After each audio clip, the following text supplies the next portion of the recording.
अस्सलामुअलैकुम दोस्तों फ़लस्तीन और इसराइल का कॉन्फ्लिक्ट ऐसा कॉन्फ्लिक्ट है जो दुनिया में सबसे पुराना और सबसे ख़तरनाक कॉन्फ्लिक्ट रहा है। आखिर दोनों कंट्रीज़ का आखिर क्या इशू है, क्या मेजर मतलब के है जो हल नहीं हो पा रहा। मतलब कि 2023 से 2025 तक दोनों कंट्री आपस में सलाह क्यों नहीं करते। हाँ, कि मतलब कि जो जंग क्यों नहीं रुक रही। दोस्तों आज मैं आपको इस टॉपिक के बारे में बताऊँगा, तो चैनल पे नए, चैनल को लाइक और सब्सक्राइब करें। So let's start. ये बात है अक्टूबर 2023 की, जब हमास जो है ना इसराइल की शहरों पे बमबारी कर देता है, तबाह कर देता है। फिर जो है ना इसराइल अगले दिन जंग का ऐलान कर देता है। समझे दोस्तों, ऐलान करता है कि जितने भी फ़लस्तीन के शहरों में शहरी हैं वो शहर खाली करके चले जाएँ, लेकिन जो फ़लस्तीनी अवाम है वो इस बात को जो है इनकार करती है कि वो, क्योंकि वो फ़लस्तीनी ये चाहते हैं कि जो फ़लस्तीन की ज़मीन है वो हमारी ज़ाती ज़मीन है, हम यहाँ सालों से रह रहे हैं। समझे दोस्तों, लेकिन फिर क्या, फिर जो इसराइल बमबारी शुरू कर देता है। इतनी बमबारी के लिए हज़ारों लोग जितने मर जाते हैं और मतलब कि मैसिकार हो जाता है 7 अक्टूबर का। आप ये सोच रहे हैं कि इसने हमला क्यों ज़मीनी इतना हवाई कर दिया। वो इसलिए क्योंकि जो हमास है ना वो ज़्यादातर गज़ा पे उसका कंट्रोल है। गज़ा में जितने भी फ़लस्तीन पे हमास का कंट्रोल है। हमास क्या है, हमास फ़लस्तीन की आर्मी है जो कि फ़लस्तीन को कंट्रोल करती है। एक फ़तह ग्रुप है, दूसरा हमास ग्रुप है। फ़तह जो कि पॉलिटिकल मतलब कि बातों से अपना मसला हल करवाना चाहता है इसराइल, लेकिन जो हमास है वो चाहता है कि जो इसराइल कतई तौर पे हिस्सा नहीं देंगे गज़ा का, जितने मतलब कि है ना वो उसका ख्वाब को भी पूरा नहीं होने देंगे।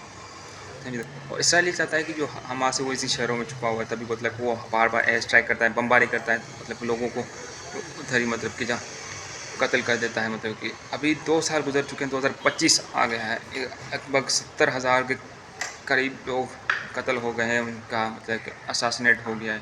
वर्ल्ड का ये कहना है कि जो इसराइल और फ़लस्तीन है दोनों को एक एक रियासत दी जाए, मतलब इसराइल अपने हद में रहे, फ़लस्तीन हद में, और दोनों कंट्री इस पे जो है ना राज़ी नहीं है।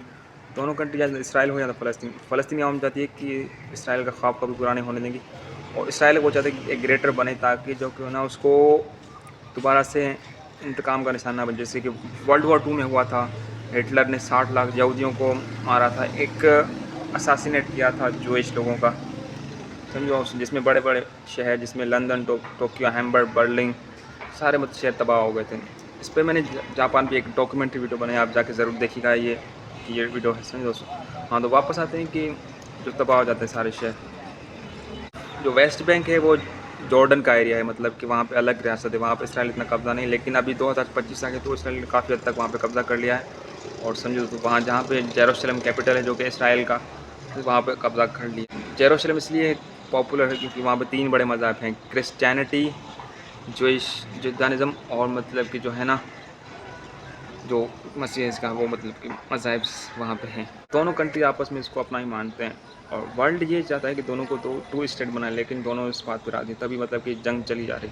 और इसराइल को इसलिए लोग रोक नहीं पा रहे क्योंकि इसराइल जो है ना बर्बरियत कर रहा है हमास के खिलाफ। हमास जो कि कुछ कंट्रीज़ ने इसको दहशतगर्द कंसिडर किया, कुछ ने इसको एक स्टेट्स कंसिडर किया, मतलब चाइना इसको स्टेट मानता है हमास को, और मतलब कि जो यूरोपियन है वो भी इसको स्टेट, लेकिन फ्रांस, जर्मनी वो इसको दहशतगर्द मानते हैं। समझिए, क्योंकि उसने इसराइल के शहर पर हमला किया था, मतलब कि 1914 से लेकर अभी तक मतलब उसको दहशतगर्द कंसिडर किया हुआ है।